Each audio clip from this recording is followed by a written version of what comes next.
The global cabal theory, it has many variations, but basically there is a small group of people, a small cabal, that secretly controls everything that is happening in the world. All the wars, all the revolutions, all the epidemics, everything that is happening is controlled by this very small group of people who are, of course, evil and have bad intentions. And this is a very well-known story that it's not new. It's been there for thousands of years. It's very attractive because, first of all, it's simple. You don't have to understand everything that happens in the world. You just need to understand one thing. The war in Ukraine, the Israeli-Palestinian conflict, 5G technology, COVID-19. It's simple. There is this global cabal. They do all of it. And also, it enables you to shift all the responsibility to all the bad things that are happening in the world to this small cabal. It's the Jews. It's the Freemasons. It's not us. And also it creates this fantasy, utopian fantasy. If we only get rid of the small cabal, we solved all the problems of the world. Salvation. The Israeli-Palestinian conflict, the war in Ukraine, the epidemics, poverty, everything is solved just by knocking out this small cabal. So, and it's simple, it's attractive, and this is why so many people believe it. It's not new. Nazism was exactly this. Nazism began as a conspiracy theory. We don't call Nazism a conspiracy theory because, it's a big thing, it's an ideology.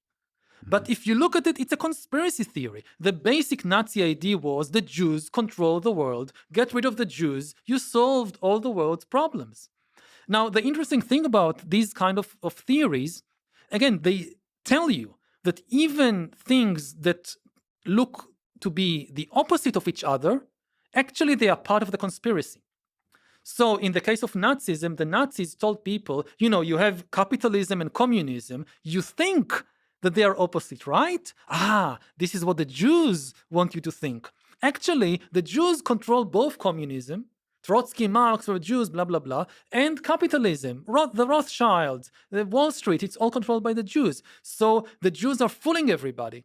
But actually, the communists and the capitalists are part of the same global cabal. And again, this is very attractive because, now I understand everything and I also know what to do. I just give power to Hitler. He gets rid of the Jews. I solved all the problems of the world. Now, as a historian, the most important thing I can say about these theories, they are never right because the global cabal theory says two things. First, everything is controlled by a very small number of people. Secondly, these people hide themselves. They do it in secret. Now, both things are nonsense.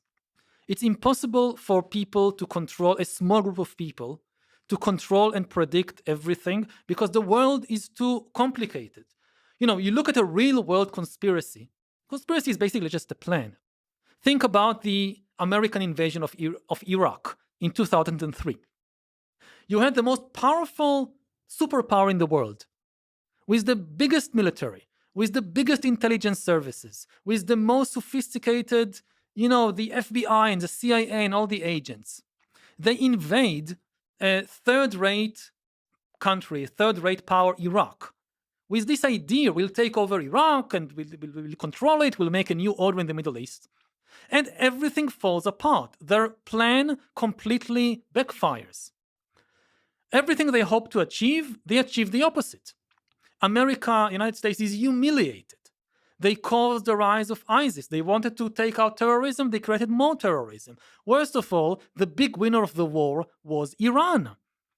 The United States goes to war with all its power and gives Iran a victory on a silver plate. The Iranians don't need to do anything. The Americans are doing everything for them. Now, this is real history. Real history is when you have not a small group of people, a lot of people with a lot of power carefully planning something, and it goes completely out of against their plan. And this we know from our personal experience. Like every time we try to plan something, a birthday party, a surprise birthday party, a trip somewhere, things go wrong. This is reality. So the idea that a small group of, the Jewish cabal, the Freemasons, whoever, they can really control and predict all the wars? This is nonsense. The second thing that is nonsense is to think they can do that and still remain secret. It sometimes happens in history that a small group of people accumulates a lot of power. If I now tell you that Xi Jinping and the heads of the CCP, the Chinese Communist Party, they have a lot of power. They control the military, the media, the economy, the universities of China. This is not a conspiracy theory. This is obviously everybody knows it. Everybody knows it because to gain so much power, you usually need publicity. Hitler gained a lot of power in Nazi Germany because he had a lot of publicity. If Hitler remained unknown, working behind the scenes, he would not gain power. So the way to gain power is usually through publicity. So secret cabals don't gain power. And even if you gain a lot of power, nobody has the kind of power necessary to predict and control everything that happens in the world.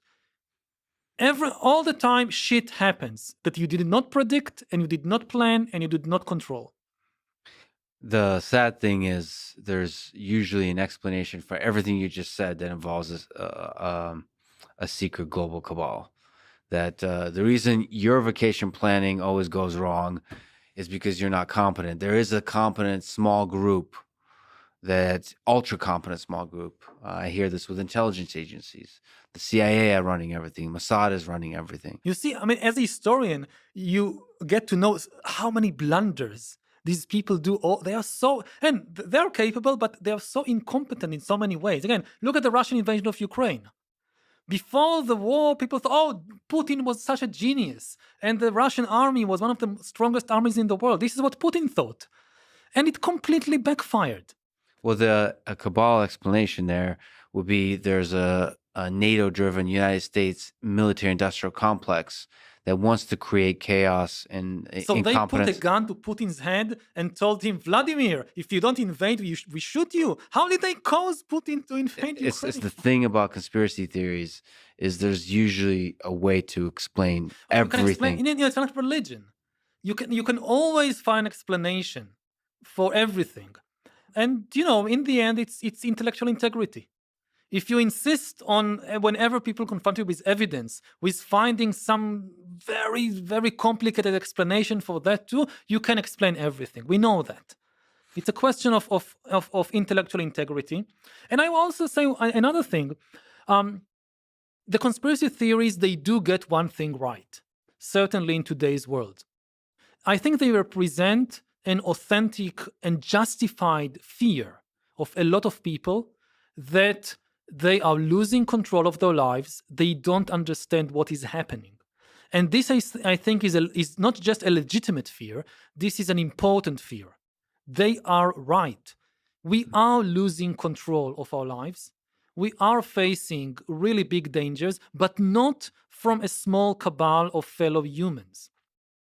The problem with many of these conspiracy theories that, yes, we have a problem with new AI technology. But if you now direct the fire against certain people, so instead of all humans cooperating against our real common threats, whether it's the rise of AI, whether it's global warming, you're only causing us to fight each other. And I think that the key question that people who spread these ideas, I mean, many of them, they honestly believe, it's not malicious, that they honestly believe in these theories, is do you want to spend your life spreading hate towards people, or do you want to work on more constructive projects? I think one of the big differences between those who believe in conspiracy theories and people who warn about the dangers of AI, the dangers of climate change, we don't see certain humans as evil and hateful. The problem isn't humans. The problem is something outside humanity. Yes, humans are contributing to the problem, but ultimately the enemy is external to humanity. Whereas conspiracy theories usually claim that a certain part of humanity is the source of all evil, which leads them to eventually think in terms of exterminating this part of humanity, which leads sometimes to historical disasters like Nazism. So it can lead to hate, but can also lead to like cynicism and apathy that basically says it's not in my power to make the world better. So you don't actually take action. I think it is within the power of every individual to make the world a little bit better. Mhm. You can't do everything. Don't try to do everything. Find one thing in your areas of activity, a place where you have some agency, and try to do that. And hope that other people do their bit. And if everybody do their bit, we'll manage. Mhm. And if we don't, we don't. But at least we try.